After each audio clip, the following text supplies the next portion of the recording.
Welcome back to my channel. Today we'll be discussing Beast Storm by Morry Kuroi. Now before we get started, there will be spoilers, so if you don't want to be spoiled on this manga, go ahead and click off now. No worries, I'll catch you next time. Now for those of you left behind, let's go over some content warnings. There may be references to self-loathing, prejudice, and dubious consent as they do appear in this manga. Now, if all that sounds good to you, let's go ahead and get started. As always, let's start out with a quick synopsis. Dr. Akira Miyagi is a doctor, but not just any doctor. He specializes in bestia care, a new form of humanity where people are born with cat ears and tails and go through cyclic mating periods known as heats. One especially unique variation in these humans, though, is that all genders can carry children, which has caused an explosion in their population numbers. Dr. Miyagi is actually a bestia himself, but he was born to two earless parents. It isn't unheard of, but because of his background, he often hates himself for being bestia and being at the whim of his instincts and biology. On the other end of the spectrum, one of the directors of the hospital Dr. Miyagi works at is Sugo Kijima. Unlike Dr. Miyagi, Sugo was born and raised among bestia and had no problems letting his instincts guide him. Unfortunately for Dr. Miyagi, Sugo's instincts are leading him straight to him. Despite all of Dr. Miyagi's best efforts, he can't help but be drawn to Sugo in kind.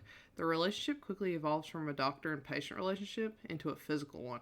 Does Dr. Miyagi like Sugo simply because his instincts tell him to, or are these feelings the real deal? Now, if you haven't heard of this series before, this is actually the first in an ongoing series. Since they're each their own self-contained story, I'll review them separately. To start with, though, let's go over the artwork. This is gorgeous! I love it so much. Dr. Miyagi in particular is stunning. When he's in the throes of passion with Sugo, it doesn't get much prettier than that. Sugo, unfortunately, looks a bit boxy in the beginning, but he does soften up and looks much better as time goes on. The real winner here is definitely Dr. Miyagi, though. He grew on the pretty tree and hit every single branch on the way down. It doesn't get much better than that. Story-wise, this is a bit superficial, especially from Sugo's end.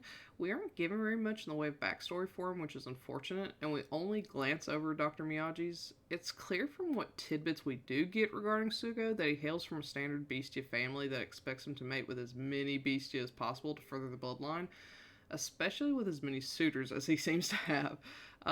On the flip side, Dr. Miyagi comes from an earless background that appears to have instilled in him this fear or hatred of his bestia side. They thankfully weren't cruel to him from what I can tell, but they certainly didn't make him feel like it was okay to be bestia. While we don't go into much detail about either of their backgrounds, I think we were piecemeal just enough for the story to really take shape and for their motivations to be made clear. And I think that's all that really matters. Now, if you couldn't tell from the synopsis earlier, it is worth noting that this is a impreg story or male pregnancy. It doesn't mention anything until the very end, so if you're not into that, you can get through almost the entire story without it happening, though it is mentioned numerous times, just to note. However, this is a good one if you're like me and you're a fan of impreg. I find that a lot of the time, if male pregnancy is possible, it is often either avoided or not shown in full. In this case, the main story ends with Dr. Miyagi getting pregnant, but the after story shows their child, which I live for.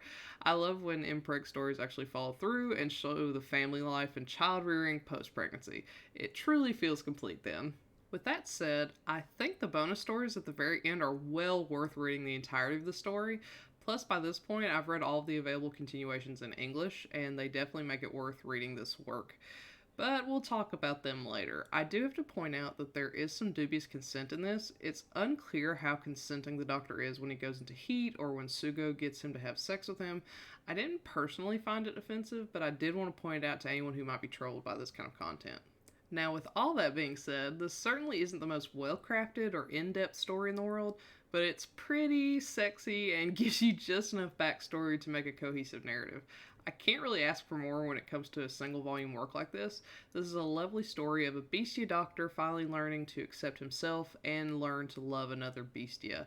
It's a wonderful story that I think you'd be disappointed to miss out on.